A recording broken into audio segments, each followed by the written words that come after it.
আল্লাহ, আমার আপনার কাছে আবদার, ওরা আমারে এখন ফাঁসিতে ঝুলাবে।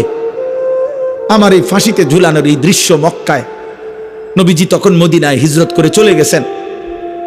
হযরত খুবাইব বলছেন, আয় রব্বুল আলামিন, আমার শেষ তামান্না আমার মদিনার নবী যেন মদিনায় বসে আমার ফাঁসির দৃশ্য সরাসরি দেখতে পায়।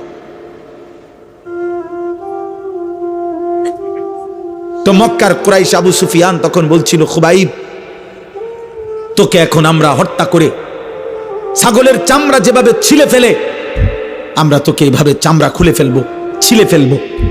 এই তখন তিনি একটা কথা বলছিলেন, শুধু এইটাই বুখারীতে আছে, ফালাস্তু বালি হিনা উকতালু মুসলিমান।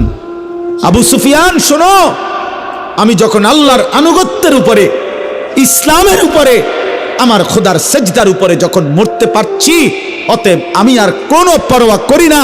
আলা আইয়ি শিক্কিন কানা লিল্লাহি মাসরাই, তোমরা আমারে যেদিকেই ফিরাইয়া ফাঁসি দাও, যেদিকেই টেনে হিসড়ে শেষ করো, আমার শরীর যা ইচ্ছা তাই করো, আমার কোনো অসুবিধা নাই। আমি আমার রবের গোলামি করে আল্লাহর জন্য জান দিচ্ছি, খালাস, আর কোনো পরোয়া নাই। এই জন্য বাপ, এটা জীবনের মূল অর্থ। আমি গন্তব্য চিনি, এটা আমার জীবনের মূল সার্থকতা। আমরা মুসলমান, এই পৃথিবীর সব আয়োজন ছিল, আছে, থাকবে, আমি থাকবো না, আমি থাকবো না। ক্ষমতার পালাবদল হবে, মানুষের জীবন মান উন্নয়ন হবে, অনেক কিছুই হবে, অনেক কিছুই হবে না। পৃথিবী অনেক কিছুই হবে, অনেক কিছুই হবে না। রোদ উঠবে, বৃষ্টি নামবে, সূর্য উঠবে, চাঁদ উঠবে, আলো আসবে, অন্ধকার আসবে, রাত হবে, দিন হবে, শনিবার রবিবার হবে, সপ্তাহ মাস হবে, মাস বছর হবে, 25 সাল 26 সাল হবে। কিন্তু একদিন আমি থাকবো না,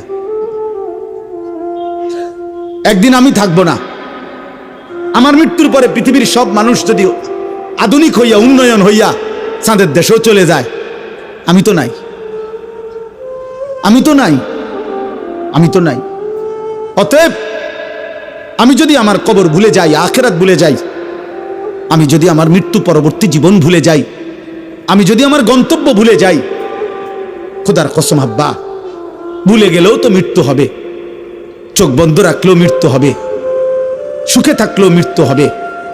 তাহলে যেই সত্য আমাকে গ্রহণ করতেই হবে, মৃত্যু, কবর।